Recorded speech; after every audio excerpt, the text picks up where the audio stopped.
They say marriage is built on trust. But I've learned trust is just blind hope with better PR.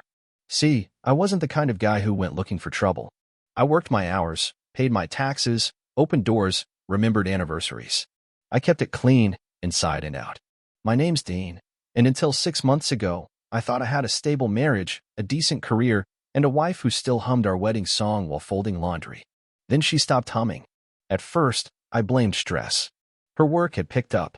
She started coming home later, smelling like department store perfume and exhaustion. I cooked more. She slept more. And I kept hoping the music would return. But the humming didn't come back. Then I noticed other things. Subtle. Stupid, even. Like how she used to park in the driveway, but now she pulled into the garage like she didn't want the neighbors to see her face. How her phone never left her hand, not even in the bathroom. And how her hugs, once warm and absent-minded, turned robotic.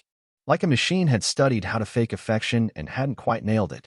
One night, after another silent dinner, I walked out to the garage for a beer. That's when I saw the GPS device I'd forgotten I installed 2 years ago, part of a car insurance tracker. You know, one of those safe driver things. I hadn't looked at it in months. But that night, something, call it instinct, call it that little voice no one listens to, told me to log in. And just like that, the pattern appeared. She didn't drive home every night.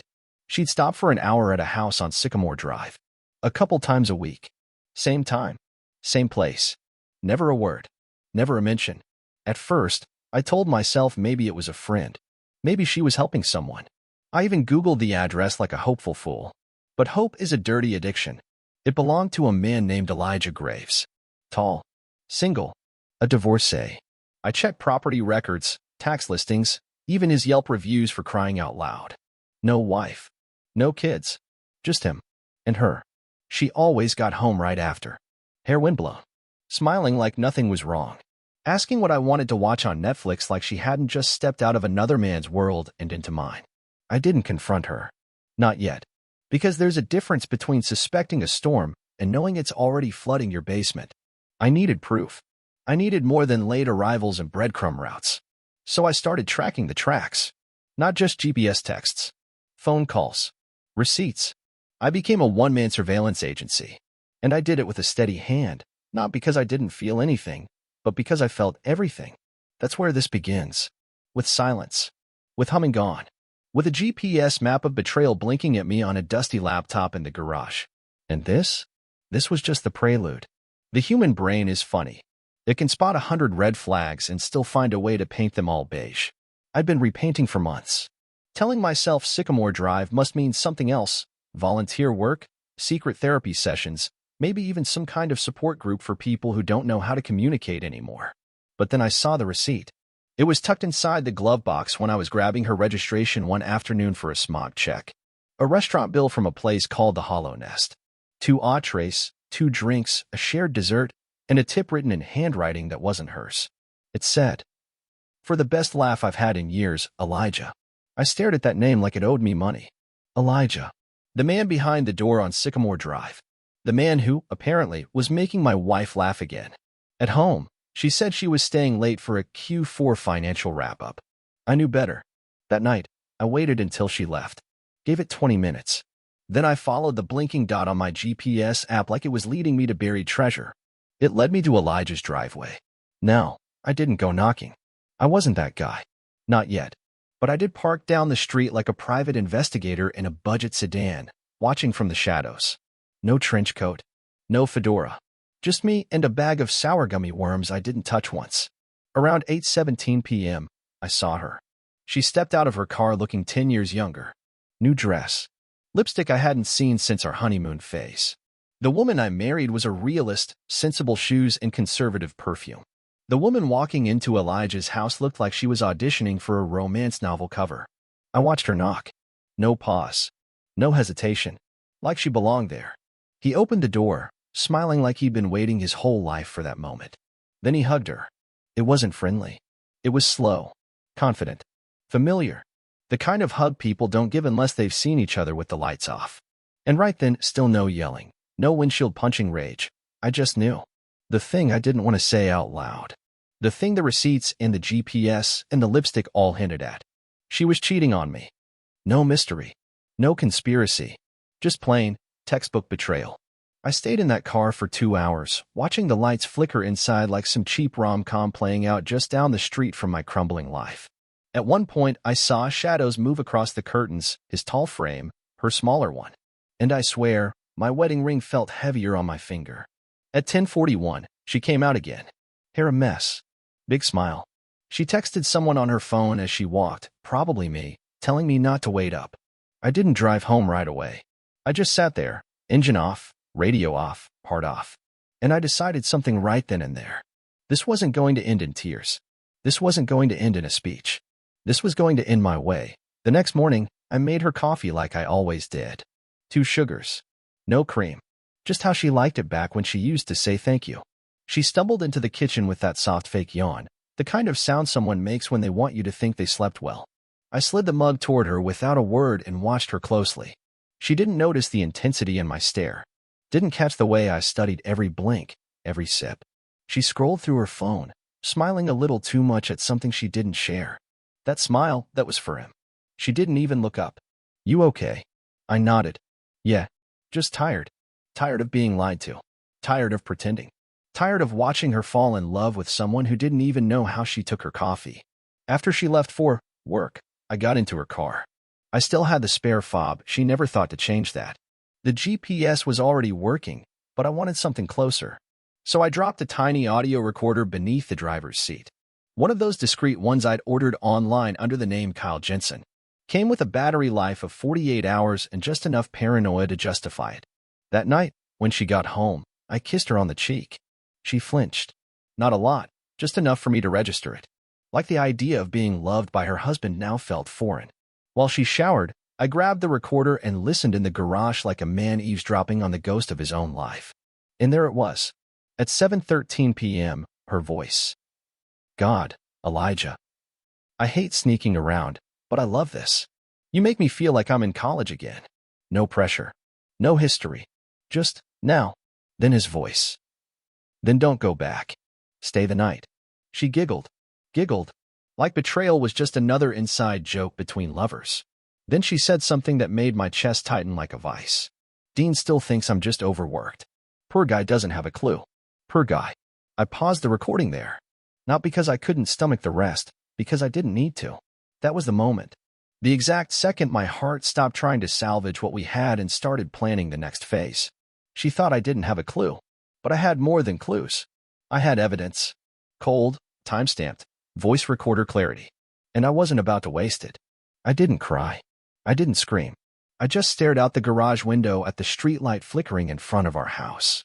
And I started thinking. Not about leaving. Not about divorce.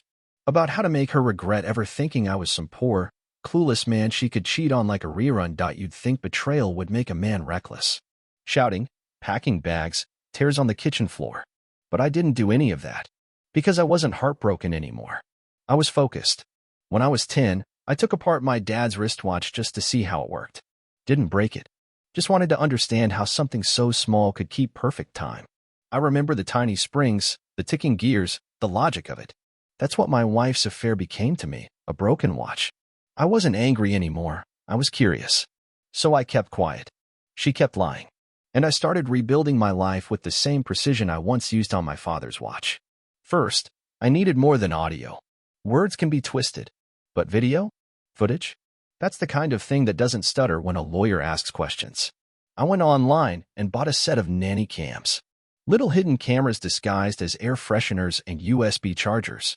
I told her I wanted to upgrade the house, make it more secure. We lived in a good neighborhood, but you know how paranoia works once it's been kissed by truth. Security cameras, she said, raising an eyebrow. Just inside, I replied. Better safe than sorry. She didn't ask questions after that. Maybe she was distracted. Maybe Elijah had told her to keep playing cool. Maybe she just never thought I had it in me. By the next afternoon, I had 4 cameras running. One in the living room, one in the hallway, one in the kitchen, and one hidden under a bookshelf in the spare bedroom, which, funnily enough, had started smelling like cologne I didn't own. And just like clockwork, 3 days later, she gave me the gift I didn't even have to ask for. Company retreat, she said over breakfast. Just one night. We're staying at the Hyatt near the waterfront. I stirred my coffee. Sounds like fun. She smiled. I smiled. And by the time she left, I was already rewinding her lie. See, I checked her work calendar. They didn't have a retreat. No event. No training. Not even a casual lunch and learn. I even called the Hyatt. No group bookings under her company's name. Just one reservation under Graves. Mr. Elijah Graves. I didn't follow her this time. I didn't need to. Instead, I invited her sister over for dinner. Why? Because her sister, Emily, is the kind of woman who speaks 3 decibels too loud and overshares like it's an Olympic event. I cooked steaks. Made mashed potatoes from scratch. Real Martha Stewart stuff. And sure enough, somewhere between dessert and do you remember that time in Cabo, Emily started talking about him. I mean, Ashley says it's not serious, she said with a wink, but you know how it goes. Everyone wants to feel desired again. I set down my fork slowly. Who's Ashley? Emily's face paled. Then flushed. Then went somewhere between oh no and why did I drink that much wine? Oh God. I thought she told you. I leaned back. She might have. Just refresh my memory. That night, I didn't even check the cameras. I didn't need confirmation anymore. I had confession. Not from Ashley, but from someone who thought I already knew. And honestly, that felt more satisfying. It told me everything I needed to know. She wasn't hiding it because she was afraid of losing me. She was hiding it because she didn't care if she did. That's when the plan shifted. This wasn't about catching her anymore. This was about ending things in a way that would echo. I started documenting. Not just recordings and receipts, but compiling, indexing, laying the foundation for what I called the goodbye portfolio. It had sections. Financial. I went through our joint accounts, checking every transaction. Found 4 hotel stays billed to her card under obscure names. I highlighted each. Emotional. Screenshots of texts I intercepted using software I probably shouldn't have known how to install. Physical. Camera footage of Elijah entering my home at 2:14 p.m. on a Thursday, leaving at 4:47 p.m. Ashley got home at 5:02 p.m. A perfect little overlap. Every entry in that folder was its own little nail in the coffin of our life together. But I wasn't just going to leave her. No. She brought someone else into our marriage, so I was going to invite the whole room to the final show. I waited one more week. Let her lie one more time. One more client meeting. One more kiss on the cheek like she didn't have lipstick on her soul. Then I made reservations at the same restaurant she used to love, DeLuca's. Anniversary dinner, I said. Let's try again. Clean slate. She paused, probably surprised I even remembered. Then she nodded. Yeah, okay. That sounds nice. Oh, it would be. I told her to meet me there at 7. Told her I'd already be seated. And I was. I sat there with a copy of the goodbye portfolio in a sealed envelope. Right next to the waiter's station. I watched her walk in. Same dress she wore the night Elijah picked her up from yoga. She didn't see me. Because I wasn't at the table. I was standing at the entrance, watching her read the note I'd left in my seat. Ashley. Enjoy the appetizers. The entree is humiliation. Check your email. I hit send from my phone in the parking lot. Sent the goodbye portfolio to her. To her boss. To Elijah's ex-wife. To her sister. By the time she looked up from the screen, I was gone. And for the first time in months. I smiled. Ashley didn't leave the restaurant right away. I watched her through the tinted windows of my car, parked just far enough to see but not be seen. She sat frozen at the table, clutching her phone like it had just exploded in her hands, which, in a way, it had. A server approached with a bread basket and probably asked if she was ready to order. She waved him off without looking up, her eyes locked on the screen, scrolling, pausing, reading. Again. And again. You don't read something like that once. You study it. You panic over it. It was beautiful, in a poetic kind of way. My goodbye wasn't loud. It was quiet, and that made it louder. No shouting match, no keys tossed on the table, no tears. Just facts. Timestamped. Cataloged. Delivered. I didn't go home that night. Didn't want to hear the explanation, the apology, the tired script cheaters pull from the emergency compartment behind their pride. Instead, I checked into a hotel across town. Not because I needed space, but because I was about to start the second half of the plan. The one she didn't know existed. Phase 1 had been exposure. Phase 2? Removal. At 7 a.m. sharp, I called my lawyer, Grady. He's the kind of guy who wears 3-piece suits to Zoom calls and knows how to get you a restraining order before breakfast. You ready to end this? He asked. I'm past ready, I said. The first thing he did was file an emergency separation request and initiate proceedings to freeze our joint accounts. Not drain freeze. Let her stare at a zero-balance debit card while wondering what else she didn't know. Second, I had all the locks changed. Front door, garage, even the back gate. She wouldn't be able to get in with a crowbar and a prayer. Not that she'd try. Her type doesn't like making a scene unless there's an audience. By noon, I had moved most of my valuables into a storage unit. The place was stripped of anything meaningful, my tools, my guitars, the vintage watches I restored by hand. All gone. The house looked the same, but it had been hollowed out like a pumpkin. Just the shell left. That's when the text started. Ashley, 10:12 a.m. Dean, we need to talk. Ashley, 11:03 a.m. I don't know what you think you found, but it's not what it looks like. Ashley, 11:24 a.m. Please answer me. I didn't. Because by 1 p.m., her boss had. He called me personally. Dean, he said, voice low and careful. I saw the file you sent. I said nothing. You've got guts. And documentation. And timing. Still nothing. We're letting her go, he continued. Effective immediately. She violated multiple ethics clauses. Good, I replied, hanging up. I hadn't done it out of pettiness. Okay, not just out of pettiness. She had used work as her alibi, used company time to cheat, used a shared career to shield a secret life. Actions have consequences. I just made sure they arrived on time. That evening, I got a call from a number I didn't recognize. I let it go to voicemail. Listened to it after. Elijah. His voice was like a broken apology trapped inside a confident man's throat. Dean. Look, I didn't know she was married. She said you two were separated. I swear, man, if I'd known, click. That's all he left. I saved it anyway. Not because I believed him. Because one day, I might want to listen to it and laugh. By day 3, Ashley showed up at the house. The doorbell camera caught everything. She stood there in leggings and a sweatshirt, hair a mess, no makeup, a far cry from the woman who used to vanish on Thursdays dressed like a perfume commercial. She rang the bell. Knocked. Rang again. Then she tried the handle. Locked. She didn't say anything for a minute. Just stood there like she was waiting for the universe to let her back in. Then she spoke. Dean, please. Just open the door. I can explain. I messed up. But I love you. I do. I didn't open the door. I watched from the camera feed, arms crossed, face blank. She kept talking. You've always been so calm, so steady. I thought I needed excitement, but it was just noise. It meant nothing. Please, can we talk? She knocked once more. Waited. And finally, after a long sigh, she walked away. That's when I opened the door, not to call her back, but to hang a sign she wouldn't miss the next time. Private property. No trespassing. Let her chew on that. That night, I cooked myself a steak and opened a bottle of scotch I'd been saving for a promotion I never got. Turns out, heartbreak makes for a better occasion. I toasted to the quiet, to not being someone's plan B while they test drive plan A in a stranger's house. And then I sat down with a blank notebook. Time to start planning the next move.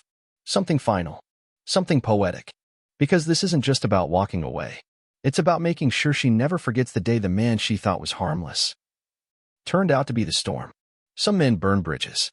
I preferred to remove the screws one by one, until the whole thing collapsed under their weight, and they had no idea how it happened. Ashley had vanished from the driveway after her little doorbell monologue, but she didn't vanish from my world. She lingered, like smoke in a jacket you forgot to wash. A text here. A missed call there. Occasionally, a voicemail where she sounded like she was auditioning for a redemption arc she never earned. I didn't respond, but I listened.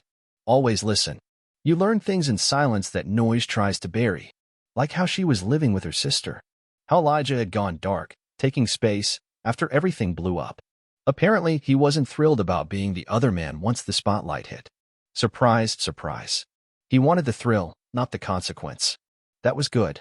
Because when you're planning revenge, you want your opponent off balance. Alone.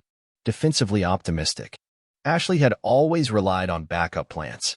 She moved through life like someone who kept the exit door propped open in every room. So when Elijah started pulling away, I knew the ground under her heels was finally starting to shift. And that's when I started phase 3. I called an old friend, Trevor. He's the kind of guy who made a small fortune flipping commercial real estate, but still wore boots like he laid drywall for fun. We met in college, kept in touch over the years. He owed me a favor. Actually, he owed me 3. I only collected 1. Still got that lot in Lincoln Heights? I asked. The one with the old photo studio on it? Sure. Why? I need it for a weekend. Trevor chuckled. Dean, what are you planning? Closure. He laughed again. Ah, woman trouble. Not anymore, I said. Now it's her turn. The building was nothing special. Concrete walls, glass front, 2 office rooms and a back hall that used to be a darkroom. Perfect. I rented furniture, fake flowers, a pair of professional lights, even a scented candle that smelled like citrus and bad decisions. Then I printed a sign.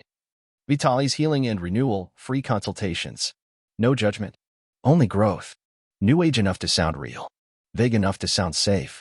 Ashley would never walk into a trap labeled revenge, but she would run towards something that promised her a clean slate. She always wanted shortcuts. I just handed her one, with a detonator underneath. Next step was bait. I made a fake Instagram profile. Stock photos. Generic captions.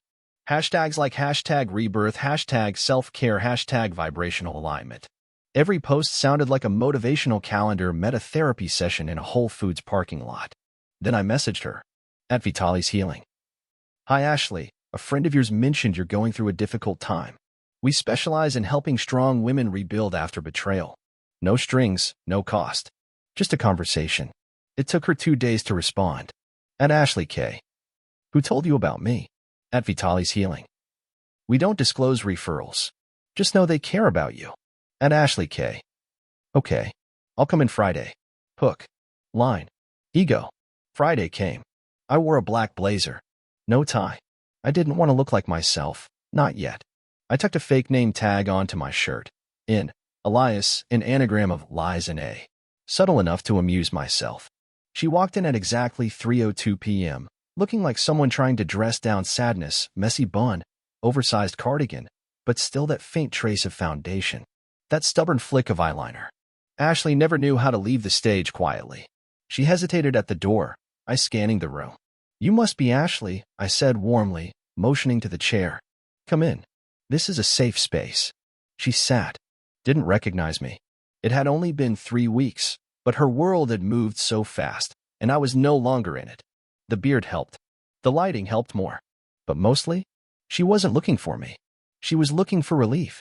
And that's the problem with people like Ashley. They never suspect the past when it shows up dressed as the solution.